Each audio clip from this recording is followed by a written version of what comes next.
BFM Business, Good Morning Business, l'interview. Il est 8h17 et mon invité c'est Éric Trappier, le PDG de Dassault Aviation. Bonjour. Bonjour. Alors on a plein de sujets à aborder ensemble. Évidemment on va parler des Rafales, on va parler des Falcon aussi qui redémarrent très bien.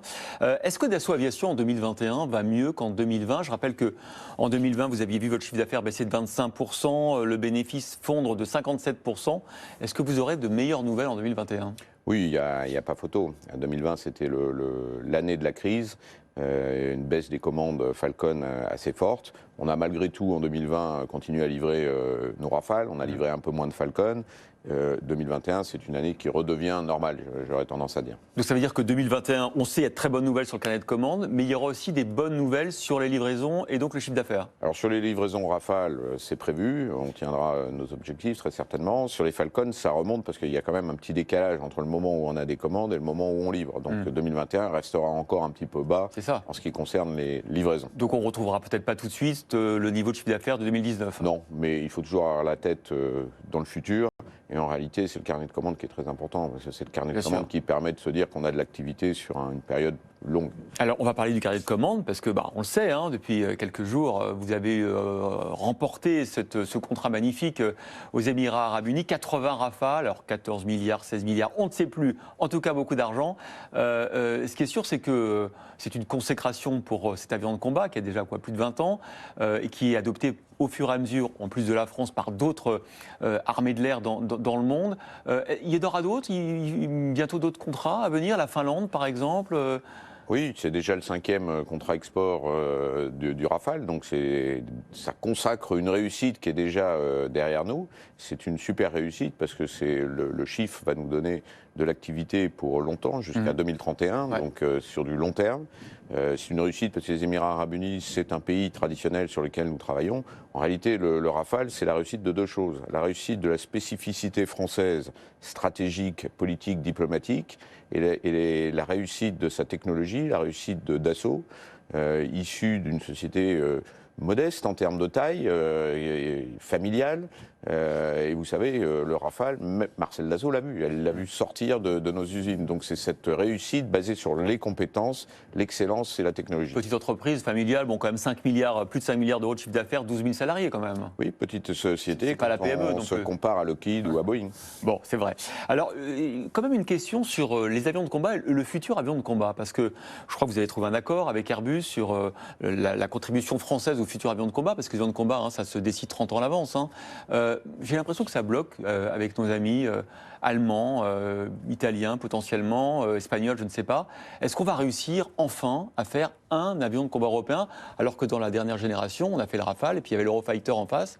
Ça va s'arrêter quand, cette division intra-européenne ? Écoutez, la division, elle est issue d'une volonté de diviser, c'est-à-dire que les besoins opérationnels qui existaient avant que le Rafale n'existe ont été mis en commun, et puis ensuite, il y a eu une divergence de programme. Il y a une divergence aussi politique, stratégique, historique entre les différents pays. Donc, on aura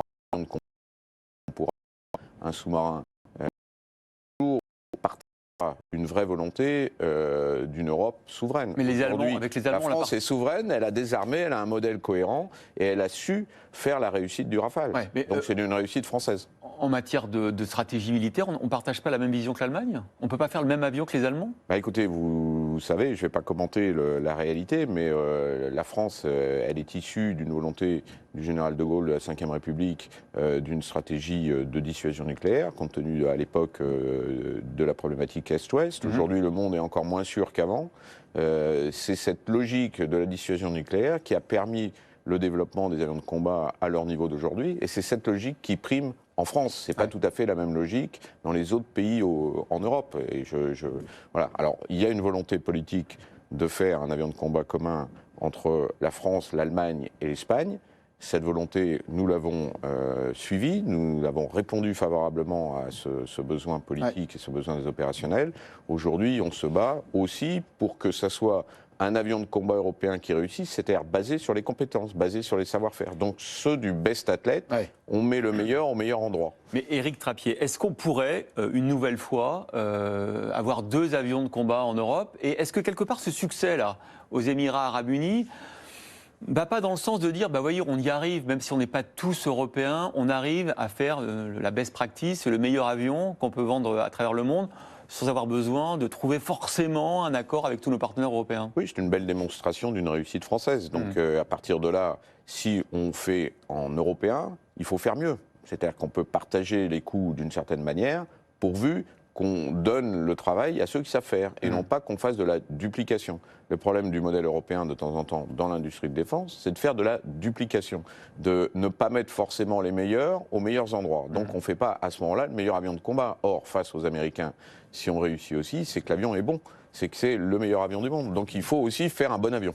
Votre pari, Éric Trappier, pour finir sur ce dossier, c'est que le futur avion de combat, dans 20 ans, il sera franco-français, Airbus Dassault, ou il sera européen ? Non, il ne sera pas Airbus Dassault franco-français, il sera peut-être Dassault, Thales, Safran franco-français, mais il pourra être européen si les règles qu'on a édictées au départ sont suivies. Les règles d'avoir un vrai maître d'œuvre, d'avoir un vrai maître d'ouvrage, c'est un pays qui est leader. Ouais. On est encore dans une phase amont. On est dans une phase amont, donc on défend les principes qui peuvent m'amener à faire un vrai avion de combat de bon niveau. Donc on est engagé dans ce combat-là, on est prêt à continuer à poursuivre et on travaille sur le sujet, pourvu que ces principes soient respectés. Si on repart sur des principes de ce que j'ai appelé COCO, c'est-à-dire co-développement, c'est-à-dire tout le monde fait tout, ça ne peut pas marcher. On va parler de votre autre branche, la branche civile. Est-ce que là aussi ça va mieux ? Est-ce que on voit dans le monde que la clientèle fortunée a redécouvert l'intérêt des jets d'affaires ? D'abord parce qu'il y a beaucoup de liaisons qui n'ont pas été desservies en temps de Covid et que beaucoup de lignes n'ont pas encore réouvert. Ensuite parce qu'en termes de sécurité sanitaire, on peut estimer effectivement que dans un jet, on a beaucoup moins de points de contact que dans un aéroport, même si on voyage sur la première, par exemple. Est-ce que vous enregistrez comme vos concurrents, une hausse des ventes d'avions d'affaires? Oui, tout à fait. C'est pas simplement les privés, c'est beaucoup les sociétés qui ont besoin de voyager. J'aurais tendance à dire, le voyage, c'est nécessaire pour le commerce. Ça a toujours été ça au travers des siècles. Donc on a besoin de voyager, et voyager de manière flexible, efficace, sûre. Et puis l'aviation commerciale a rencontré des problèmes. Vous trouviez moins d'avions pour voler. Et donc, tout le marché d'occasion a été totalement épuisé. Il n'y a plus d'avions d'occasion, pratiquement, on a du mal à en trouver pendant la crise.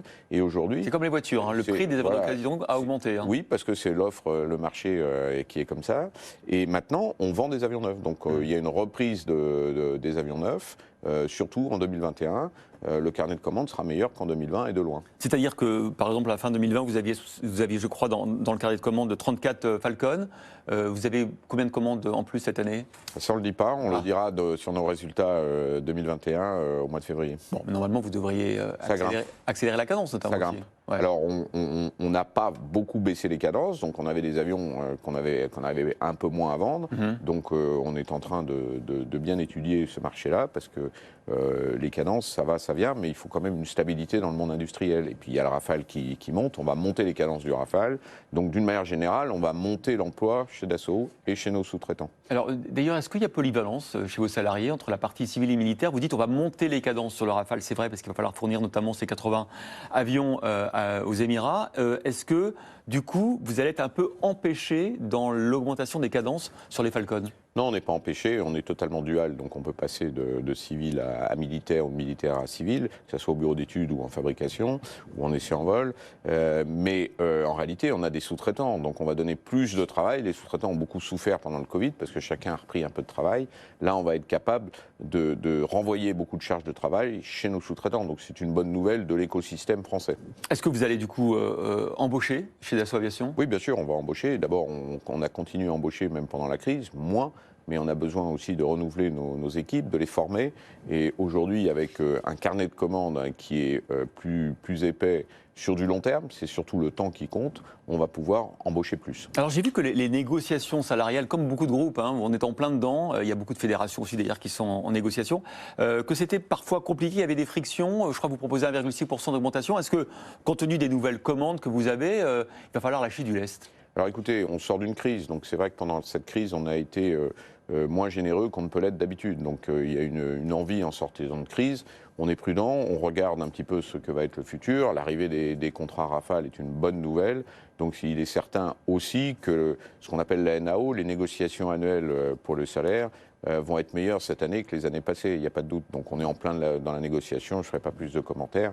La discussion est en cours et chez Dassault, il y a non seulement le dialogue social, mais il y a aussi des salaires en valeur absolue qui sont des salaires de haut niveau. Et en plus, je rappelle, cher à la famille Dassault, la participation et l'intéressement qui redonnent un certain nombre de mois de salaire supplémentaires à nos salariés. Donc c'est plutôt agréable d'être chez Dassault. Bon. Et une dernière question, est-ce que vous avez été aussi, vous aussi, victime de problèmes d'approvisionnement? Est-ce que notamment sur les composants électroniques, vous avez réussi à avoir une sorte de souveraineté avec des fabricants français, peut-être ST, Thales, ou est-ce que vous avez été victime de problèmes d'approvisionnement? Non, on n'a pas été victime de problèmes d'approvisionnement. Nos chaînes ne se sont pas arrêtées à cause des approvisionnements, mais on reste inquiet. C'est-à-dire qu'on sait qu'il y a des tensions, pas simplement sur les composants, mais aussi sur la matière. Et donc on est très attentif. Je dirais d'une certaine manière, on n'est pas l'automobile. On n'a pas des rythmes de production qui font que donc on arrive à peu près à anticiper. Et pour l'instant, on n'est pas bloqué par ces problèmes de pénurie. Mais vigilance. Merci beaucoup, Éric Trappier, PDG de Dassault Aviation, d'avoir été l'invité de Good Morning Business.